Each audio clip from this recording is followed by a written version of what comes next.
दोस्तों एप्लीकेशन और डेरिवेटिव्स का एक बहुत ही इंटरेस्टिंग क्वेश्चन यहाँ पे सॉल्व करते हैं। तो क्वेश्चन में हमें एक कर्व गिवन है y is equal to minus X cube plus 3x² plus 9x minus 27। और इस कर्व की जो टेंजेंट की स्लोप है उसकी हमें मैक्सिमम वैल्यू फाइंड आउट करनी है।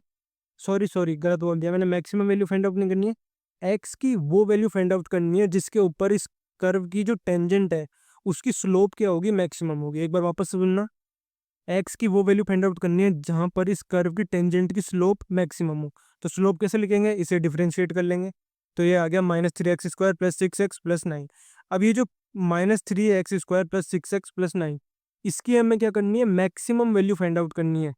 सॉरी फिर से मैं गलत बोल रहा हूँ, एक्स की वो वैल्यू फाइंड आउट करनी है जहां पर इस टेंजेंट की जो स्लोप है, मतलब ये जो वैल्यू है एम टी, इसकी मैक्सिमम वैल्यू आएगी। तो एम टी को मैं लिख लेता हूँ -3x² प्लस 6x प्लस 9।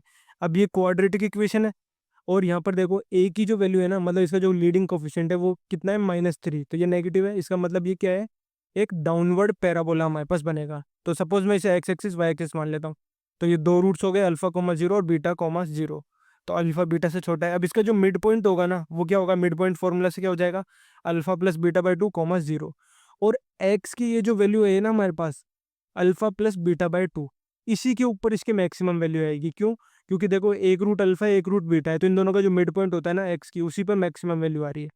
तो x is equal to alpha plus beta by two पर इसकी कर्व की मैक्सिमम वैल्यू आएगी। मतलब alpha plus beta by two ही इस क्वेश्चन का आंसर होगा। अब अल्फा प्लस बीटा क्या होता है, सम ऑफ द रूट्स। इसकी वैल्यू कितनी होती है, -b/a। अब यहाँ -b की वैल्यू हो गई -6 और a की वैल्यू -3। तो अल्फा प्लस बीटा 2 आ गया, तो alpha plus beta by to की वैल्यू कितनी आ गई, 1 आ गई। इसका मतलब एक्स इज इक्वल टू 1 के ऊपर ही ये जो स्लोप है इस कर्व की, उसकी मैक्सिमम वैल्यू हमारे पास आएगी। और अगर ये वैल्यू पूछी जाए कितनी आती है, तो आप क्या करोगे, जो टेंजेंट की इक्वेशन है ना उसके अंदर इसकी वैल्यू पुट कर दोगे। अरे ये मैंने क्या कर दिया, मैंने गलती से जो कर्व की इक्वेशन है उसके अंदर यहाँ पर देखो वैल्यू पुट कर दी। तो ये गलती आप ना करें, हमें क्या करनी है, टेंजेंट की मैक्सिमम वैल्यू निकालनी है। तो टेंजेंट एम टी की वैल्यू में यहाँ पर हम एक्स की वैल्यू 1 रखेंगे। तो ये हो जाएगा -3 इंटू 1² प्लस 6 प्लस 9 12। तो मैक्सिमम वैल्यू कितनी होगी स्लोप की, 12 हो गई। और ये आ किस वैल्यू के ऊपर रही है हमारे पास, x इज इक्वल टू 1 पे। तो इसका आंसर हो गया x इज इक्वल टू 1। और मैक्सिमम